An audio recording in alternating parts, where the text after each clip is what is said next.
Okay, so on the heels of the previous video, we were dealing with numbers or integers. Now I want to show you how to deal with strings or text, basically. Okay, so to make JavaScript not look at code as an integer, like the previous video, you have to make some edits to the if statement. And I just highlighted it right here if you want to make these edits. This right here is like a little apostrophe at the top.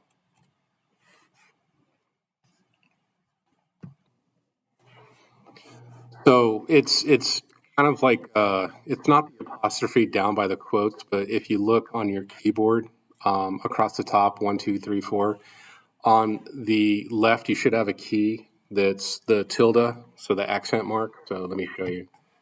You probably know this, like this little guy right here. Sometimes it appears above letters in Spanish. If you hit it, you get like a little mark like that. And that is this little guy right here. So taking apart the code, if you look at it, I mean, it's the if, correct answers, that's all. You're eliminating a lot of what you have to do, like parse the integer. There is no integer, so you can get rid of that instruction. And this is just how you have it evaluate what's in the box. And they still have to type out capital A, like Africa. I know this is set up to say what's 2 plus 2 Africa, but you kind of get the sense of what we're doing here. So if you reload, AFRI, oops, so you got to spell correctly, right?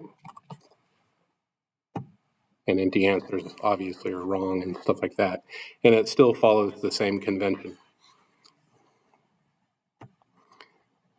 Make sure you pay attention. It's that little guy right there is going to throw you for a loop.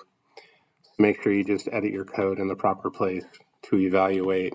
And this is how you make it evaluate for a string. And then up here, obviously, if you set it back to the numbers, it will evaluate as those numbers. And it's kind of confusing because it's evaluating it as a string and not an integer. So you have to enter in exactly what's there, otherwise it won't identify it. So like if you put was 2 plus 2, 4, and this were 4, if you accidentally put space 4, it'll evaluate it as wrong, and the user's like, no, 2 plus 2 is 4. Why is that wrong?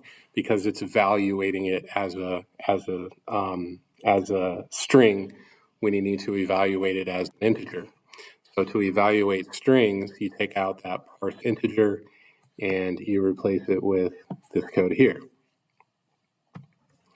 Now you may have noticed one more thing is this is yellow, this is red, and all of that stuff.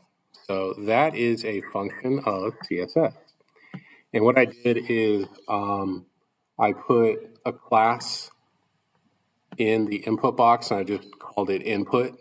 Okay, I'll just rename it to my name, who cares?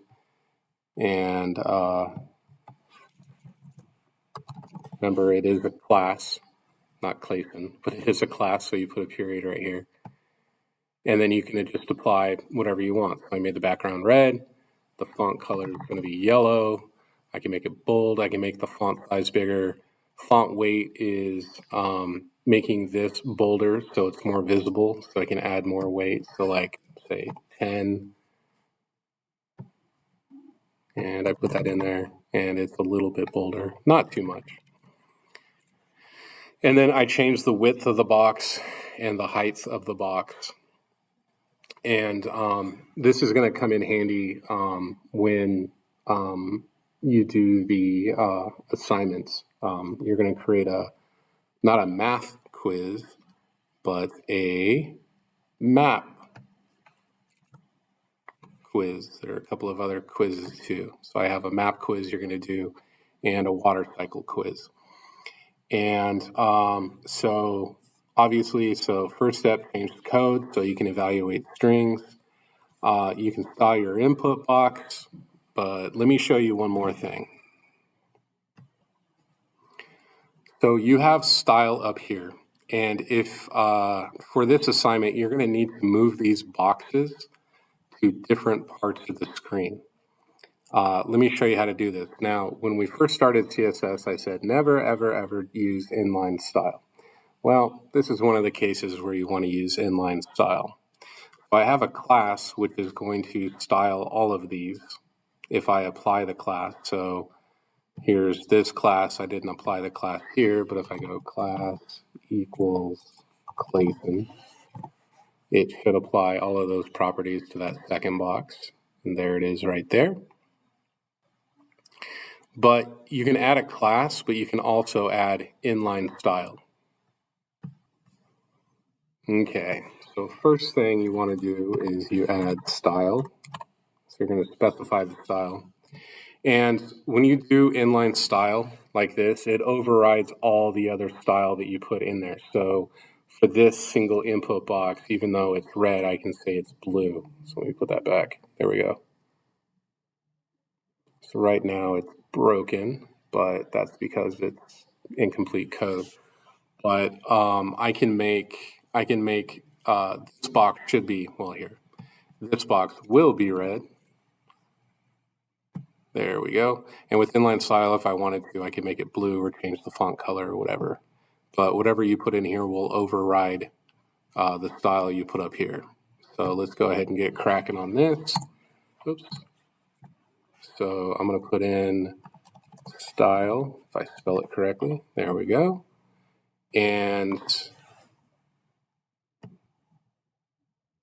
I want to change the position, and we did this in previous assignments. So I'm going to set this to position absolute.